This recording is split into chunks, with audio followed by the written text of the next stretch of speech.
Hi, this is Ed Cohen, and you're on globaltvtalkshow.com, a unit of globalbusinessnews.net. Check it out. 185,000 audience views since we began, says Google Analytics. That's early 2020, right up through yesterday, from over 100 countries. And today, our very special guest, which is one of the reasons why we have an audience, is we're able to attract very interesting people. And here's one in Costa Rica, a live in-person nomad. And this is Teresa de Grosbois. I hope I pronounced that right. Welcome, Teresa. Yeah, it's great to be here. Thanks, Edwin. Thank you. So the sign behind you is Evolutionary Business Council, or EBC. And how did you come up with that name? And I mean, it's a thing of change, right? And you're striving for change of some kind, right? Yeah, I think the name just came to me one day. Before I was a business expert, I was a biologist. So I love the term of evolution. And I actually think, it's not just nature that evolves, it's society and mankind that evolves. When we look at the level of intellectual thinking on this planet, the level of consciousness on this planet, and compare that to 300 years ago, I don't think we'd recognize our ancestors. In fact, I think sometimes we give our, earlier societies too much credit for being more evolved than they actually were when we look at the evidence of how they performed. So this is not a political program whatsoever, but I mean, just weird thought just jumped into my head here. I'm being spontaneous with you. Do you think the current Republican Party will evolve? No, you don't have parties evolve. So you don't have to answer that. US politics is fascinating, right? Because somewhere the parties flipped their ideologies. Like when you look at the roots of each party, they were the exact opposite in their ideologies when they were first formed. So yeah, I do think they'll evolve. All entities evolve because new people come in with new thinking and more innovative ways and more higher ideals, and they figure out how do you mesh higher ideals with what's in everyone's interest. And then evolution happens. So it's actually fascinating to watch. So we're here to talk about business growth and development. And you've done a study on how to get things done, and you've been a famous personality on the internet as well as in live meetings, and you've got a best-selling book. And what's the title? Mass Influence: The Habits of the Highly Influential. I can hold it up if it'll work with the virtual background. I don't know if it'll work. Just push it a little. Yeah. Okay. Mass influence. There we go. So what are those stick-up things? They're matches. Like matches. Oh yeah, it's the. Hang on, let me get it there. Yeah. Okay. Yeah. Match lighting about to start a wildfire. That's the imagery. Wow. Wildfire can be dangerous, but not in a climate like what you are in now, because it's wet. Sort of, it's wet. It depends where you are, I guess. So consumer sentiment, I'm reading this, consumer sentiment is increasingly demanding that businesses have higher goals, probably Generation Z, but perhaps some others, to benefit humanity or the human condition, but there's no roadmap to get there. In this paradigm shifting presentation, which is what we're going to touch on here, you'll uncover what's missing in your business. And there are 3 keys to get you there. So this is enticing, and this is not a do-gooder thing, is it? Well, it is, like we used to think the outcome of business was profit, or the reason you went into business is profit. And then business evolved, right? And now the more savvy business owners are starting to realize, or business leaders are starting to realize, the outcome of business is the impact you want to have on the world. The profit is the measure of whether you're doing it effectively, right? So profit's important to business, but if you're actually serving people and you're making a difference in the world, the profit will naturally generate. So profit is actually not so much the goal anymore as it is the measure of whether you're successful at what your goal is. So Harvard Business School has published all hundreds and articles and books about if you can't measure it, you can't manage anything. So yeah, very true. Profit, measuring how much profit is a good idea. Yeah, it's actually one of the pillars we adopted in the Evolutionary Business Council, because our goal is actually a more conscious, sustainable world. Our goal is to help transformational principles reach 1.2 billion people by helping 1,200 emerging thought leaders, right? And that's kind of like a wow, why did they pick that number? But that number is like in communication theory, that would be a tipping point number for planet Earth, right? So if we can reach that many people and get them to evolve and think differently about how they live, how they operate, how they do business, then that's actually going to have a lasting impact on the planet. Let's go a little deeper. Influence, the power of influence sounds like a Dale Carnegie book. How to win friends and influence people, and not smile all the time. But so the highly influential would be people we don't like. I'm not going to name names but as well as people who we admire, like say Abraham Lincoln, or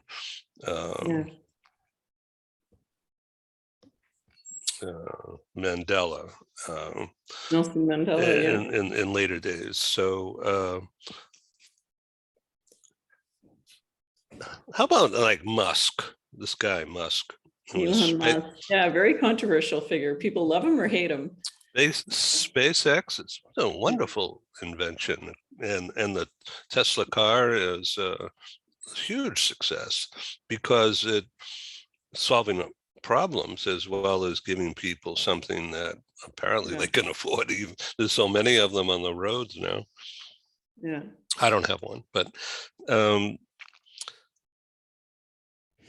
word of mouth. Now you've become an expert on word of mouth communications, starting like a wildfire based upon idea planting or I don't want to call it manipulation, but the art and science of public relations is basically convincing a mass, who knows how big or how small, but a group, a target particularly, influencing the way they see something through your supportive and repetitive supportive actions. So what's the secret to starting, let's just say success level doesn't count at this moment, but just starting a word of mouth. You're just starting how do you do it? What you're doing, how do you start? Yeah, that's a really great question, right? Because a word of mouth epidemic is nothing more than 200 influential people all talking about your work all at the same time. That's what a word of mouth epidemic is, right? And, because influence, when we think about influence is very basic, right? It's just, do people know, like, and trust you enough that they'll take action based on your recommendation? That's at least my definition of influence, right?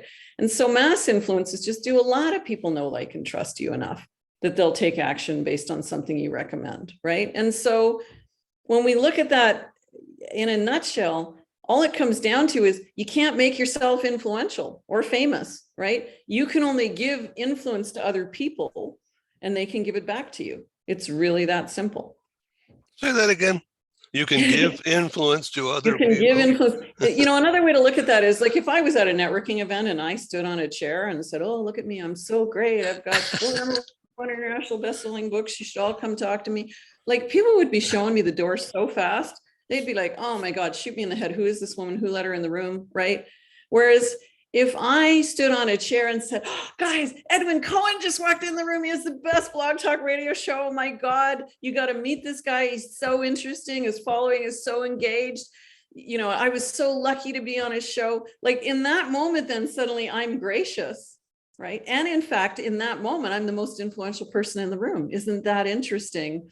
In the act of giving influence to someone else who deserves it, let me ask this subtext, right? Because if it's inauthentic and, you're like just, pandering to someone, or, in my day, we used to call it brown nosing. Like if you're just trying to suck up to someone, people can tell if you're inauthentic, right? In fact, that's one of the reasons I'm choosy about whose shows I go on, because I only go on shows of people I think are really awesome and I love their show, because I want to authentically be able to say, oh my God, I was on Edwin Cohen's show, yay. So it's really important to think about authenticity in terms of influence, because it's all about who can you give influence to, because they can give it back to you. So you see my stack of books here. So I know, I love it. A prop. Have to be careful they don't crash down here. So I'm actually hiding a light switch, which is right here, but nice. it's ugly when you look at it on the screen. Inventive. Yeah. So I'm looking at this, Stanley Tucci. He's a TV guy, right? Yeah. So he has an hour show about eating Italian food in Italy, and about himself. And so he wrote this book called Taste: My Life Through Food. So he talks about himself and his family being middle-class Italians in New York. Page after page. Anyway, fascinating. But okay, don't fall. Okay, so crashing symbols of influence, right? So the TV show, Tucci's TV show, got me to pick up his book. Okay. Otherwise I wouldn't care. Yeah. So that's almost, it's the same kind of thing. One media hits certain people a certain way, and they react to either a person or a slogan or a product. So you talk about why following your heart can lead to both greater influence and profit. In other words, not just being an autocratic or a robot. Yeah. Did you want to go deeper on that? I'd love to, because a lot of influence is about authenticity, right? Like when you walk into a store and somebody's trying to sell you something, and in their head, they're just saying, oh God, I need this sale. We can tell when people are inauthentic, right? Whereas when you're really passionate about something, when you're really lit up about it, you will be so charismatic that, I love how Dr. Shonda Perrin talks about this. She talks about people be at the sink and stop peeling carrots to walk over and go, what's that? And so, authenticity and passion go hand in hand, right? If you love something, you're charismatic about it. And that's one of the roots of influence, right? How do you get people to listen to you? How to get people to follow you? Be authentic. You want to be authentic? Pick something you're passionate about, right? So, and that could be something that you just love that's really, really fun, or it could be something you think is a really big problem in the world. Maybe you or someone in your family has had a challenge with an illness, or, challenge with poverty, I don't know what. And so you've made it your life mission to help people with that same challenge. That's going to be the charisma that drives your influence when you have a personal reason to be going after what you go after. So let's get a little serious for a minute here. I'm reading this. You want to talk about 3 keys to cutting edge business. And I read further earlier today, influence, 3 keys: influence, profit, impact. Yeah. Could you define those from your view? A lot of us feel good about the impact part, right? We want to change other people's lives. We get to feel good about ourselves, right? And it's actually becoming more prevalent. There's different terms for it: conscious business, socially conscious business, impact-based business. We hear it a lot, and it's actually being adopted by big corporate. Like, look at Tom's Shoes, that gives away a pair of shoes in a developing country every.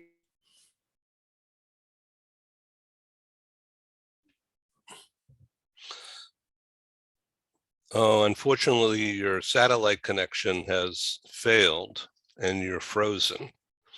So I'd like to learn more about Tom's Shoes. Right. But the other two keys, when we talk about profit and influence, and the Evolutionary Business Council is founded on all three of these keys. But we have a lot of preconceived notions about profit and influence. A lot of us have a lot of, you might call it unconscious bias, or things we learned when we were little, like only the greedy go after profit, or only the arrogant go after influence, right? And what that means is that there's a lot of good people out there that actually want to do good in the world, that are stopping them from using the best tools there are to create impact.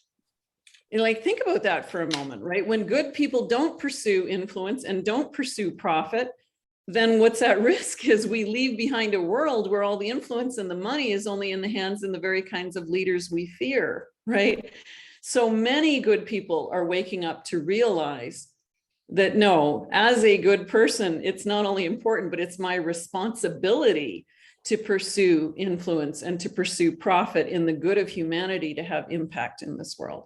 Let's circle back to Tom's shoes. You use that as an impact example.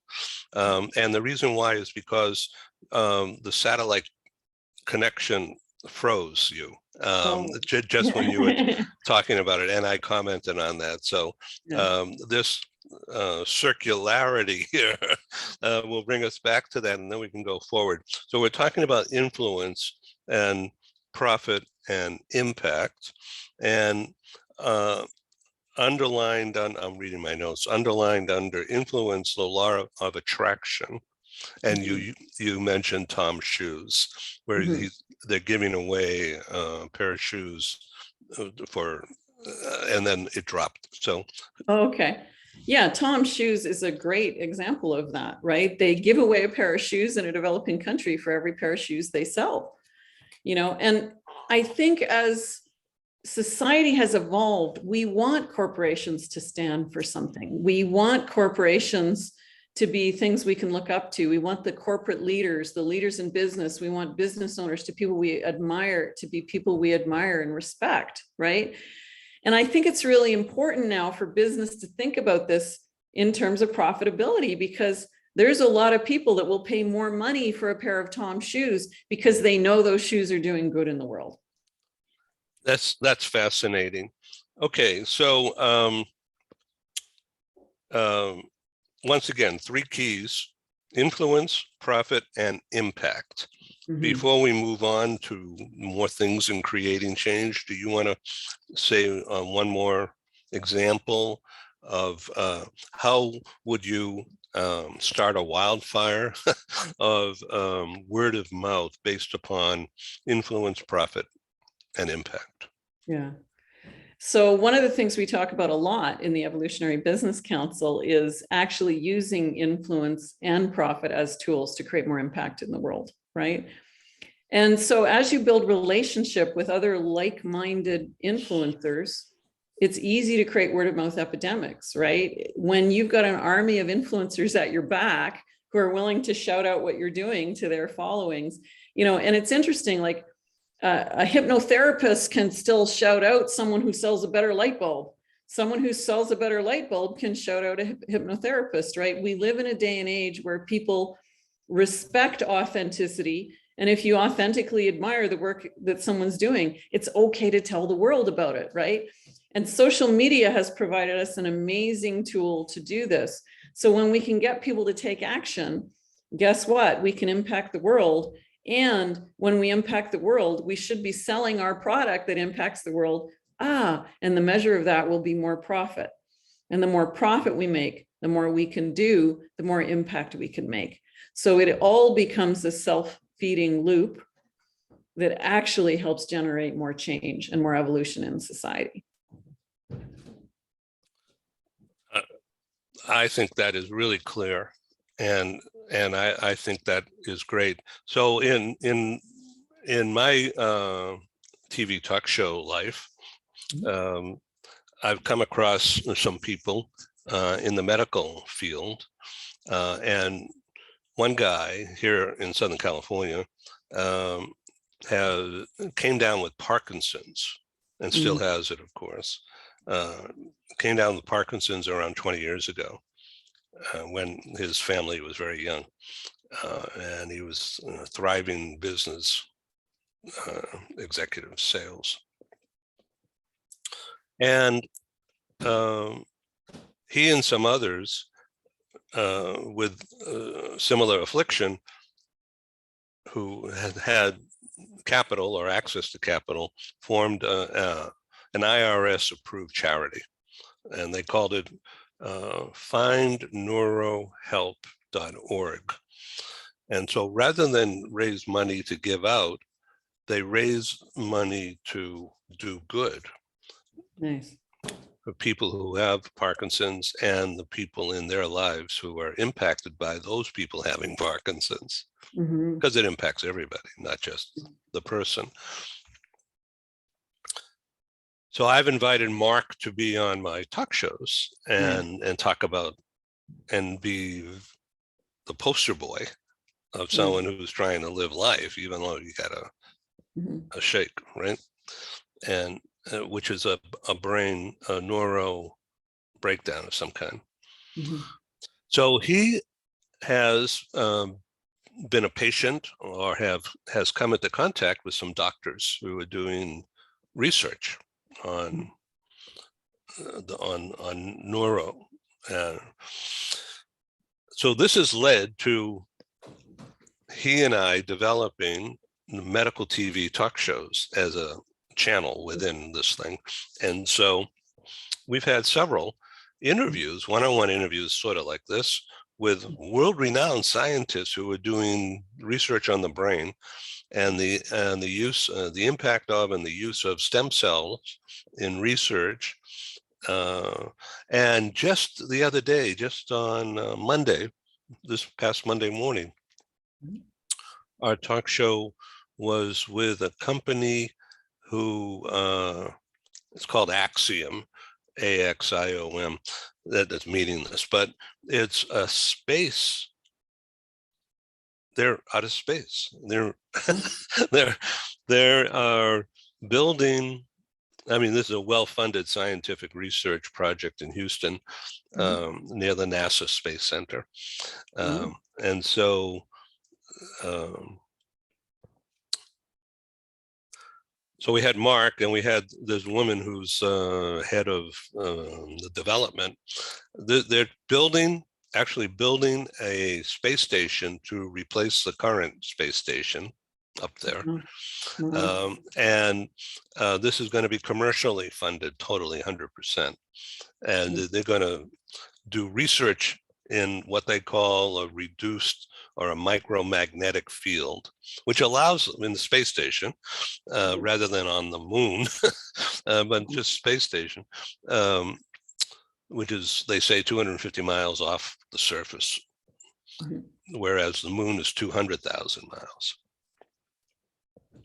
So they can do research apparently in a micromagnetic area space station that allows the stem cells to react differently, and therefore the researchers who know what they're doing, or they think they know what they're doing, moving cells around or whatever, to try to find answers to something. Anyway, so we had the doctor who's the CEO, a woman also, doctor,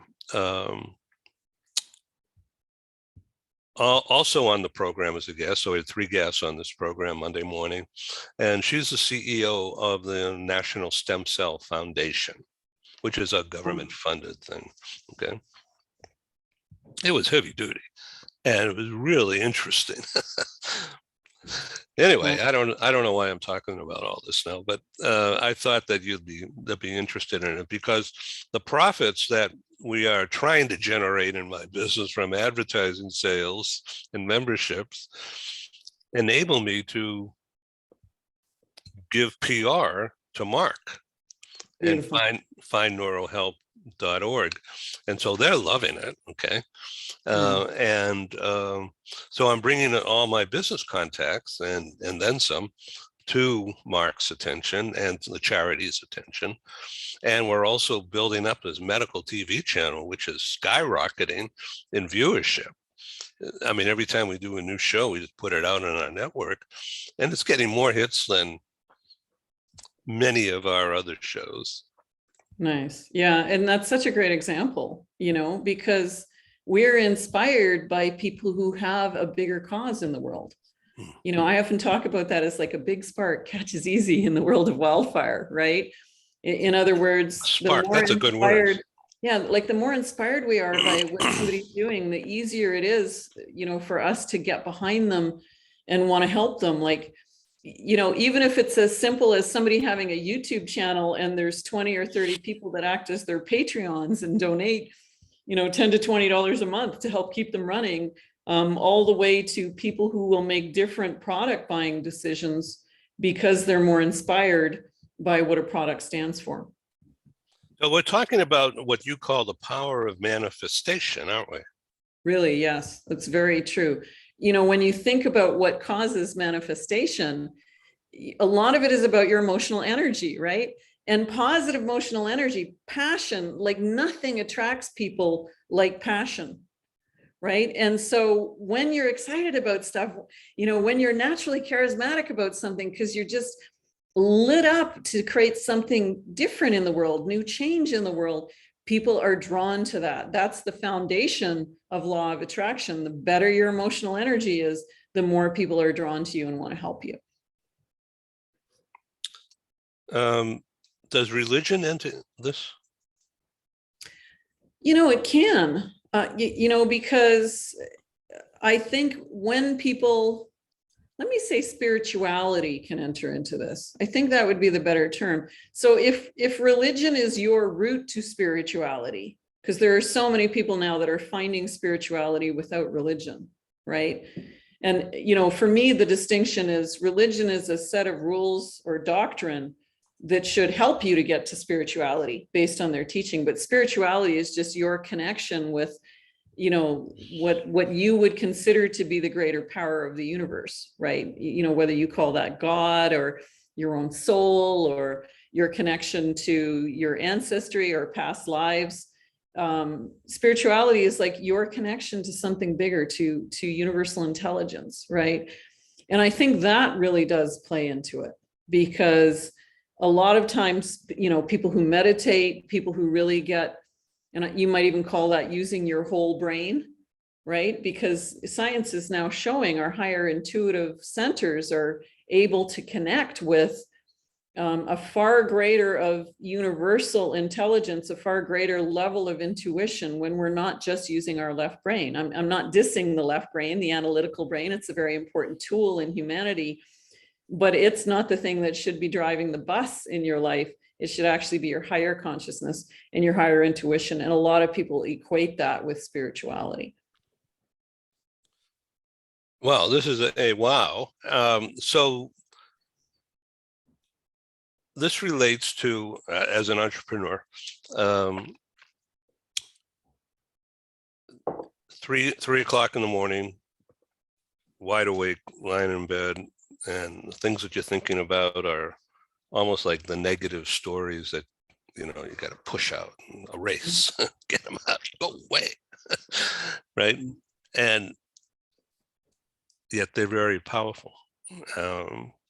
So especially in the mind of someone who's striving to succeed in entrepreneurial endeavor, and having trouble and pushbacks. So in reaching out for help, it's a spiritual quest. It is. No one achieves success alone, and no one achieves success without failure. I can't remember the exact Edison quote, but he used to talk about, the success of inventing a light bulb was just a 200-step process that involved 199 failures before he got it right, Yeah. Wow. And, business and life in general, but we see it most in business. When you're creating newly, especially if you're an entrepreneur or a business owner, you are going to have failures along the way. There's no way around it. When they talk about the richest men, or they talk to the richest men in the world, they all have one common theme, and they say what it takes to succeed. They say, fail fast. In other words, you will fail along your way, Don't get stuck in your failures. Pick yourself up and move on and keep moving, right? Because that's actually what it takes. It's your relationship with failure. Do you consider failure as just a learning opportunity that gets you closer to your goal? Or do you consider failure some reason to beat yourself up and make yourself wrong and mire yourself in self-recrimination? I think the distinction of those two things is what defines a successful person. Thank you. So we're talking about on the impact and how all these things are intertwined. So the book is Mass Influence, The Habits of the Highly Influential. Yeah. And it apparently has dominated the bestseller list in small business marketing in several countries for over 2 years. Congratulations. Thank you. So Evolutionary Business Council, EBC. This is what, a PR campaign? I would say it's a lot more than that. It is a safe space for business owners and business leaders to step into, first and foremost, to do our own work, because when you're pushing out new ideas, pushing out new ways of thinking, you're going to bump into your own self-doubt, your own self-limiting beliefs a lot. And it can be really helpful to have a community around you that believes in you, that'll help you fail quickly, that'll help you get past the bumps in the road. So first and foremost, it's that. It's also an environment to connect with and meet other highly influential people who are out to cause good in the world, and when you have an army of, I think the affectionate term for it now is light workers, when you have an army of light workers at your back, that can be a powerful force for influence and a powerful force for profit, right? But we're also a learning environment, so we have 6-7 events a year where you can step into, where you're not only doing personal evolution work, personal transformation work, but you're actually learning the ins and outs of how to do education marketing to help educate the population to new ways of thinking around whatever your product is, so that you can actually have greater impact in the world through education and education marketing. So audience out there, we have to bring this to a close, regretfully. So please come back on Global TV talk show. Teresa de Grosbois is a globally, as you can tell, she's a globally recognized influence expert with a passion to help change agents build more impactful businesses. So I'm a change agent, right? Absolutely. Yeah. So you have been recognized as the #1 international best-selling author of the book, Mass Influence, The Habits of the Highly Influential. So is it safe to say that I would become more highly influential if I followed some of your stuff? Absolutely. It's almost like high influence is a different sport, right? Like we learn things in kindergarten, like I do this for you and you should do that for me. And then as we get older, we start to translate that into business. Like we learn things like it's a good idea to buy a colleague a coffee, or someone we want as a client a coffee or a lunch. And then you only have to phone up the head of a Fortune 500 company and ask to buy them a coffee, and faster than you can say gatekeeper, you're going to learn that there's a different set of rules that apply to the highly influential, right? And it's almost like we've learned this one sport, let's call it networking, or you might call it referral marketing. And all of a sudden we step into this world of high influence, and it's like it's hockey. And if you're not related to the etiquette that normally happens, or the way the play normally works, or the rules of the game, you're going to be flat on the ice in 2 minutes wondering why everybody's shooting pucks at you, right? And so this book is just an understanding of how does the etiquette and the rules of this game of dealing with influencers work differently? How do I become an influencer myself? And it's really just, influencers tend to follow different etiquette and different habits. In fact, I have a free program if you want to give it to your listeners. If you go to massinfluencethebook.com, we have a 30-day influence challenge that's just quick 2-minute exercises you can do every day that help you build your influence muscle and shift your thinking around how influence really works. I'm going to do that. So, Teresa, I'm reading this. You had the International Evolutionary Business Council, EBC, a global community of speakers and influencers dedicated to teaching the principles of success, as you just laid out. In the How to Become a Best-Selling Author program, you teach. You have 100% track record in getting people to bestseller status. I have not written a book yet, but I'm thinking about it. Oh, yeah, you should definitely come check out our programs. It'd be great to work with you, Edwin, on that. All right. So as you can tell, she brings a loving, upbeat approach to telling it like it is. This has really been a great treat for me on Global TV Talk Show to have you. And I welcome you to come back. Thank you. It's just been a joy to be here, Edwin. Thank you so much for your beautiful show. And thank you for showing us what it's like to be a nomad.